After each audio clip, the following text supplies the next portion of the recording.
Audio Jungle.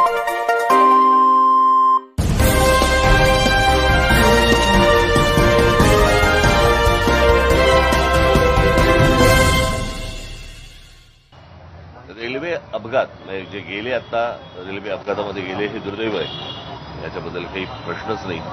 परंतु रेल्वेमध्ये, मुंबईच्या रेल्वेमध्ये रोजच्या रोज अपघात होत आहेत.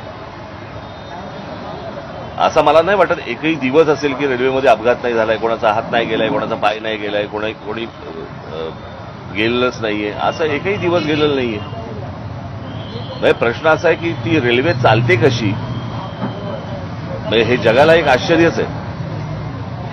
खरं तर अनेक वर्ष याच्यावरती अनेकदा मुंबईतल्या लोकांनी हा गोष्ट केंद्र सरकारला सांगितली की त्याच्यासाठी एक वेगळं महामंडळ तुम्हीच करा, ते रेल्वे मंडळच वेगळं करा. कळलं का? अजूनही काही होत नाहीये त्या सगळ्या गोष्टींसाठी. आणि रेल्वे मुळात एक गोष्ट आपण बघितली पाहिजे याच्यातनं की या शहरांचं, सगळ्याच आपल्या शहरांचं काय झालंय.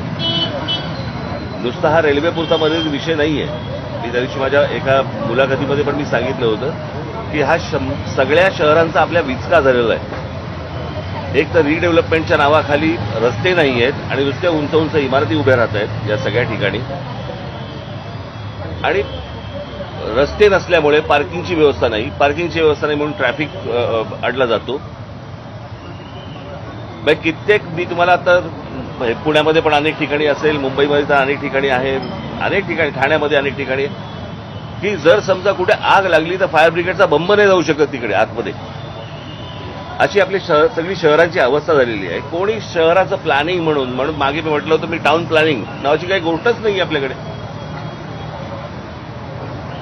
मी गेले इतके वर्षाचे मी तुम्हाला सांगतोय की बाहेरून येणारे जे लोंढे आहेत आपल्या सगळ्या शहरांवरती आदळणारे, याच्यातनंच ही रेल्वे कोलमडली कशासाठी.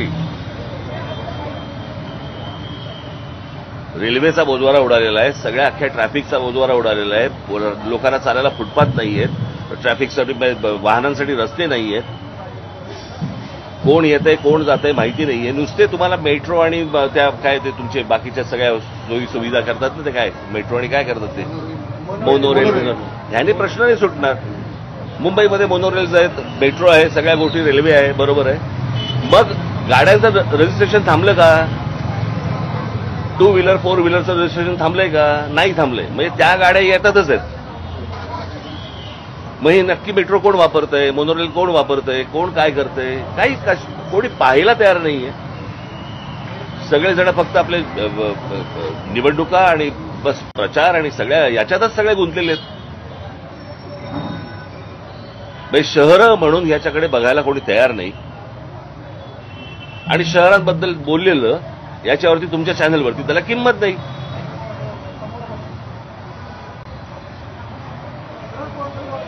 म्हणजे गेले अनेक दिवस जे राज ठाकरे, उद्धव ठाकरे कधी एकत्र येणार ह्याच्या जेवढ्या बातम्या लावल्या, तेवढा काळ तुम्ही ह्या जे मृत्यू गेलेले आहेत लोक आता रेल्वेमध्ये, तेवढं लावणार आहात का? आपण कशाला महत्व द्यायचंय, कोणत्या गोष्टीला महत्व द्यायचंय हेच समजेन असं झालंय सगळ्या गोष्टींमध्ये. जर या शहरांच्या गोष्टींकडे, तुम्ही सगळे शहरामधले पत्रकार आहात, तुम्ही या शहरातल्या गोष्टींकडे जास्ती फोकस करा. सरकारचं लक्ष कसं जाईल या गोष्टींकडे ह्याचं तुम्ही ह्याच्यावरती लक्ष दिलं पाहिजे तुम्ही. बाकीच्या सगळ्या गोष्टी फार मामूली आणि इतर सगळ्या किरकोळ गोष्टी आहेत. जे काय राजकारण चाललेलं, तुला काय वाटतं, तुला काय वाटतं, तुला काय वाटतं. दुर्दैव आहे. मला असं वाटतं केंद्र सरकारने या गोष्टींकडे लक्ष दिलं पाहिजे, तातडीने लक्ष दिलं पाहिजे. ती रेल्वेमध्ये त्या प्लॅटफॉर्मवरती रोजची जर समजा तुम्ही गर्दी बघितली तर लोक आतमध्ये कसे शिरतात आणि कसे बाहेर येतात. रेल्वेने प्रवास मीही केलेला आहे. कॉलेजमध्ये असताना मी 2 वर्ष मी हार्बरने प्रवास करायचो, त्याच्यामुळे मला माहिती आहे रेल्वेचा प्रवास काय असतो. आणि रेल्वे स्टेशनवरती गर्दी, त्यावेळेला गर्दी खूप कमी असायची तशी. पण ज्या प्रकारचे आपण रेल्वे प्लॅटफॉर्म बघतोय आता, तुम्ही संध्याकाळी तुम्ही मुंबईचा प्लॅटफॉर्म बघून दाखवा, तुम्ही आज शिरून दाखवा मला त्या ट्रेनमध्ये. आणि त्याच्यानंतर ती सगळेजण जे प्रवास करत असतात त्यांच्या चेहऱ्यावरती एक स्मित हास्य असतं किंवा काही बाबा अशा काही विलक्षण आहे ते सगळं.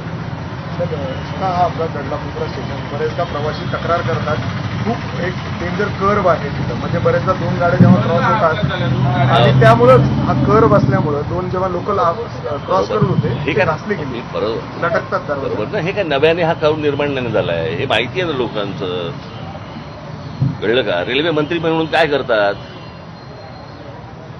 आता हे सगळं आनंद आहे त्याचा. रेल्वे मंत्र्यांनी राजीनामा द्यावा. राजीनामा कशाला द्यावा? जावं तिकडे बघावं काय चाललंय ते सुधारवावं.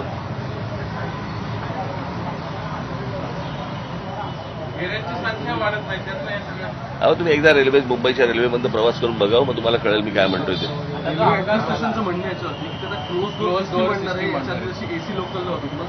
प्रश्न क्लोज. अहो कसे माणसं राहतील आतमध्ये गुदमरून मरतील. किती गर्दी असेल कल्पना आहे का तुम्हाला? म्हणजे त्याची एक जागा बाबा बाहेर पडण्यासाठी पाहिजे, एक जागा आत जाण्यासाठी पाहिजे. काही नाही, जिथनं बाहेर पडतायत तिथनंच आत जात आहेत. बरं ज्याला उतरायचंय तोच परत पुढच्या स्टेशनवर जातोय. आता जो अपघात झाला त्यावेळेस तिथं सुविधा मदत कार्य पण लवकर पोहोचलं नाही. अहो मागे पण नाही का तुम्हाला आठवत असेल की त्याच्यावरती आंदोलन झालं होतं, त्या ब्रिजमध्ये सगळे ब्रिज पडला होता आणि सगळं झालं होतं. असं सगळ्या ठिकाणी आहे. माणसाची किंमतच नाही हो आपल्याकडे देशात. याचं कारण माणसाची किंमत नाहीये. हीच गोष्ट जर समजा जगात कुठेही घडली असती ते कसे बघतात त्याच्या गोष्टींकडे? आपले हे सगळे जातात ना आता परदेशामध्ये जातात, सगळे जग बघून येतात. मग हे सगळे मंत्री संत्री जे जातात ते काय नक्की घेऊन येतात? तिकडची रेल्वे तुम्ही आणू नका, बाकी विचार तरी आणा. तोही नाहीये. फ्रस्ट्रेटिंग आहे.